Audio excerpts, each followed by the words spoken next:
Hi, I'm doctor Mahi Bharadwaj. Sugar patients లోపల అరికాళ్ళ అరిచేతుల మంటలు, నొప్పులు, తిమ్మిర్లు ఎక్కువ శాతం ఉంటాయి. వీళ్ళలోపల మొద్దు పారిపోవడం, స్పర్శ కోల్పోవడం అనేది జరుగుతూ ఉంటుంది. దీన్ని డయాబెటిక్ న్యూరోపతి అని అంటారు.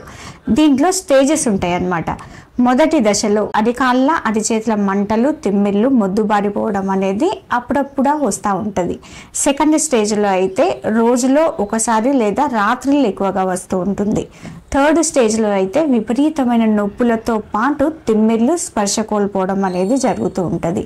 ఇంకా ఫోర్త్ స్టేజ్ వచ్చేసరికి ఈ కాళ్ళు మొత్తం మొద్దు బారిపోవడం, స్పర్శ కోల్పోవడం, చెప్పులు వేసుకుంటే కూడా జారిపోతూ ఉండడం, పుండ్లు పట్టడం, అంటే మానని పుండ్లు, చిన్న ఏదైనా పుండైనా కూడా మానకుండా ఉండడం, ఇవన్నీ కూడా ఫోర్త్ స్టేజ్లో రావడం అనేది జరుగుతుంది. షుగర్ని కంట్రోల్లో ఉంచుకోవడం, దాంతోపాటు మొదటి దశలోనే తిమ్మిళ్ళు ఎప్పుడైతే వస్తున్నాయో, కొంచెంగా మంటలు ఎప్పుడైతే వస్తున్నాయో అప్పుడే మంచి మెడికేషన్ తీసుకోవడం అనేది పరిష్కారం.